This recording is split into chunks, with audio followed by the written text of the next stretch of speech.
और वहीं इसको लेकर ऑल इंडिया शिया पर्सनल बोर्ड के जनरल सेक्रेटरी मौलाना यासूब अब्बास ने भी अपने रद्द-ए-अमल का इजहार किया। क्या कुछ कहा, आपको दिखाते हैं। एफआईआर को लेकर लगातार फॉर्म भरे जा रहे हैं, मुस्लिम मोहल्लों में बेलो जा रहे हैं, मगर ये भी आरोप लगाया जा रहा है कि कई ऐसे लोग हैं जिनको बेलो मदद नहीं कर रहे हैं, उनके फॉर्म में नाम लिस्ट में नाम, दिक्कतें भी आ रही हैं। आप आवाम से क्या अपील करेंगे? एफआईआर फॉर्म जरूर भरें। देखिए, मैं आवाम से अपील करूंगा कि एक बार नहीं 4 बार कोशिश करें और आप एफआईआर फॉर्म को ज़रूर भरें और आप बीएलओ को पूरी तरीके से संतुष्ट करें। अगर बीएलओ कोई आपको सपोर्ट नहीं कर रहा तो ऑनलाइन ऑप्शन भी है, आप ऑनलाइन ऑप्शन पर जाइए और जाके ऑनलाइन ऑप्शन के ऊपर आप जाके उसकी जो है अपना फॉर्म भरिए एफआईआर का और वहाँ से एक स्लिप निकलती है। कल मैं बाकायदा इसके ऊपर एक चर्चा कर रहा था, इसी के ऊपर कई लोग बेचारे परेशान थे।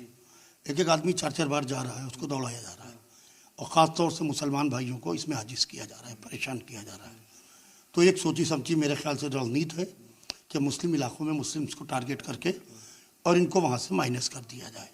लिहाजा एक बार देखना चाहिए, हिंदू और मुसलमान इस मुल्क की 2 आँखें हैं, एक नज़र से नहीं देखना चाहिए। कि एफआईआर का मुद्दा है, इसमें अपील कर रहे हैं जितने भी मुस्लिम भाई हैं वो नाम जुड़वाएं और जो अधिवेशन होने वाला 28 तारीख को उसमें तमाम उलेमा जुड़ने, उसमें मुसलमानों के तमाम मुद्दों को भी रखा जाएगा। कैमरा पर्सन रामरस अतीक अहमद, जी मीडिया, लखनऊ।